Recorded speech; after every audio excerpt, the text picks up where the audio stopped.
পারবেন আমি 15 বছর চালাইছি, পদ্মা সেতু করছি, মেট্রো রেল করছি, বঙ্গবন্ধু ট্যালেন্ট করছি, রূপপুর পারমাণবিক বিদ্যুৎ কেন্দ্র করছি, এত এত উন্নয়ন 15 বছর আমি করলাম। কোন সরকার করতে পারে কিনা দেখাও।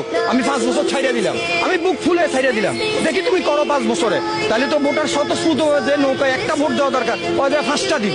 তাদের এসি রুমে বসে আন্দোলনের ডাক দিতেছে, 48 ঘন্টা অবরোধ, 72 ঘন্টা অবরোধ। ওই যে আওয়ামী লীগের ব্যানার দেখা দেখো, বিএনপির একটা ব্যানার তো নাই, এত ব্যানার কোথায় গেল? বিরোধী দল কি রোহিঙ্গা মায়ানমার থেকে আসছে? গণতন্ত্রের রাষ্ট্রে বিরোধী দল আন্দোলন করবে, এটা তো তাদের গণতান্ত্রিক অধিকার। আপনি গণতান্ত্রিক অধিকারকে বাকরুদ্ধ করার জন্য তাদের টুটি চেপে ধরছেন। এটা কোন দেশের গণতন্ত্র? আবার বলেন মানুষ কথা বলতে পারে, কিভাবে কথা বলবে? মানুষের বাক স্বাধীনতাই তো নাই, মানুষ তো কথা বলতে পারতেছে না। একজন মানুষ যারা মধ্যবিত্ত নিম্ন মধ্যবিত্ত বাজারে গিয়ে ঘুমরে কাঁদে ভাই, তাদের কান্না কেউ শুনতে পায় না, আমাদের দেখার মতো কেউ নাই। তারা তাদের এসি রুমে বসে আন্দোলনের ডাক দিবে। কোটি কোটি টাকা মাথা পিছু ঋণ আজকে বাংলাদেশে।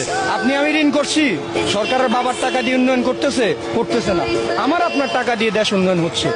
400 টাকা হাজিরা দিয়ে ঢাকা শহরে একটা ফ্যামিলি চলতে পারে না। আমাদের এই কষ্টটা, আমাদের দুর্ভোগটা কে দেখে?